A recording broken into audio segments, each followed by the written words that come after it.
Hey guys, I'm Gunpla Geo, and in this video I'm going to be talking about splash paints and whether or not I think it's good for Gunpla. Let's check it out. So first off, I want to give a huge thank you to the GundamGarage.us. They are sponsoring this video. Okay, they reached out to me. The guys over there, John and Lucas, sent me some splash paints. They sent me some base colors, some metallizers, some tints, along with top coats, and they just wanted my honest opinion as to how they worked out for me and whether or not I think they're good for the Gunpla hobby. All right, so quick disclaimer before I get into the review. I do not work for Splash. I'm not sponsored or endorsed by them. This video is exactly what I'm telling you it is. It's just my honest opinion of how they work for me and my thoughts on them. So with that being said, I'm going to break this video down into three major points: price, quality, and practicality. All right, so real quickly, before we get into the review, just a little background knowledge on Splash Paints. They are a United States-based company with over 300 colors and different paints within their current catalog. Those range from their 2K Clearcoats, 2K primers, they have base colors, they have metallizers, chameleons, interior colors. I'm missing a lot, right? Lots and lots of paint. Definitely check them out. You can go directly to their website, splashpaints.com. On their website, you can shop directly, or you can see a list of their other dealers. You can also shop at GundamGarage.us. So definitely give them a check. I'll throw all the links down below so you can check it out. All right, guys, so let's talk price points, right? Your average bottle of splash paint is gonna run you around $7 US. All right, that $7 is gonna get you a 30 milliliter bottle or 1 ounce bottle of splash paints. These paints come pre-thinned and they come with a little shaker ball on the inside. All right, Splash really prides themselves on being airbrush ready, so there's no guessing involved. Each color is specifically thinned out to work the first time you go through the airbrush. I spoke to the owner at Splash. He said he likes to go with the saying of shake, load, and go. Shake up your bottle, load it into your airbrush, and just go. All right, very, very easy, no guessing game, right? So that's about $7, very comparable to your Alclad paints, which are also 30 milliliters of 1 ounce, right? These are lacquer-based paints. So if you want to go with another comparable price point of lacquer-based paints, you're looking at your Alclads. For a little cheaper, of course, you can go with your GSI Creos. This is 10 mLs. You can get this for around like $3. You do have to mix this paint, right? And everybody likes their own different ratios. So for the price point, you are getting 30 mLs, no mixing required, all right? I really do like that about these paints. Number two, quality, all right? What are you getting out of this paint? Well, other than the amount of paint and the ease, let's talk durability, right? So these are lacquer paints. They dry fast, they dry very hard. All right, as you can see here, this spoon was primed with gray primer, and then I threw on some British Racing Green on top. Really nice color. As you can see, I'm using this bamboo skewer. It's not really doing anything to it, all right? Very minor like surface scratches, and then they wipe right off with my thumb, right?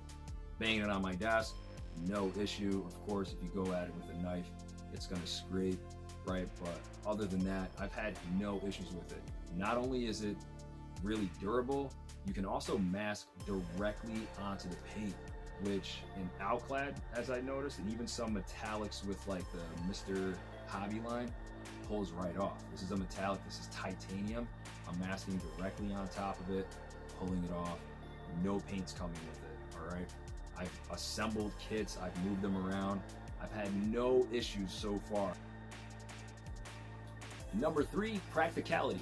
All right, you're getting a paint that dries fast, you're getting a paint that dries hard, and it's really easy to use. All right, I've never had so much fun painting because I didn't have to worry about mixing more paint, thinning the paint. All right, literally shake up the bottle, load your airbrush, and go. I was using a 0.3 needle, and I was also spraying around 22 to 25 PSI.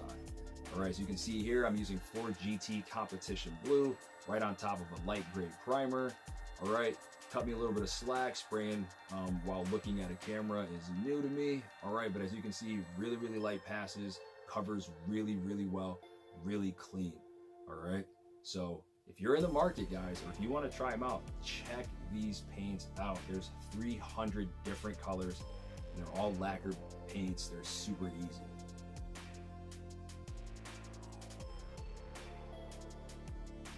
All right, so I did promise to be honest, and up until right now, everything I've said has been good news, all right? But I will tell you some drawbacks, or at least some things to look out for if you're new to lacquer-based paints or you don't want to spend money on a product that you're not going to enjoy, all right? First and foremost, I would say that splash paints are incredible and really good to use for the gunpla hobby, specifically because of their range and colors and their durability. But I would say that they're not for the beginner airbrusher, all right, or the beginner hobbyist, okay? They are lacquer-based paints. You do want to make sure that you have a spray booth or a ventilated area. Definitely use a respirator, okay? But even more so, if you haven't figured out like getting rid of nub marks really well, or if you're not very meticulous in getting rid of all your sand marks, it's gonna show in the paint. There's no microfill properties to the paint. So if you have a nub there and you just plan on spraying over it, or you think, it's not gonna show, it will, okay? As you saw on the spoon, it covers really well, but it's still opaque. So like anything underneath is gonna show. All right, so definitely keep that in mind. If you're gonna grab these paints, go the extra mile, make sure everything is nice and smooth, and it'll reward you for it, all right? Secondly, they do have primers and they do have top coats, all right? I was lucky enough to get my hands on some white 2K primer and black 2K primer. They're good, they're durable, but you do have to mix them, right? They do have a hardener associated with that, so you have different ratios. You do have about like 25 to 30 minutes working time with those. So if you're not in the mood to mix your activator and do some math, especially if you're talking about like smaller quantities, then this might not be for you, okay? They do have microfill properties to it, which is comparable to like Mr. Finisher 1000. They're about a 1000 grit. So that might not be for you, all right? Contrary to that, I did get to play with their 2K Clearcoat, which is out of control, all right? It is a urethane-based top coat, not for beginners, right? It's kind of like next level, even for me. I'm still working on it. I did put it on a kit. I'm gonna show you in just a couple seconds what that kit is, all right? Because in the next video, I'm going to go through how I actually painted the kit. So let me just show you real quick. Here's my GM Sniper 2. This is a master grade GM Sniper 2. As you can see, I'm wearing gloves because this 2K Clearcoat is super glossy and it's basically a fingerprint magnet. So in my next video on Splash, I'm going to be going over how I painted this specific kit, the colors that I used, and how I use the primer and clear coats. So this is what's coming next. All right, guys, as always, thanks again for watching and sticking with me till the end. I really appreciate it. I hope this video helps you guys out, especially if you're in the market for new lacquer-based paints. Huge shout out to GundamGarage.us for helping me out and sending me these paints to try. And I can't wait for you guys to see the next video of how I actually went ahead and painted the GM Sniper 2. So definitely stay tuned. If you like the video, give me a like, give me a subscribe, or not.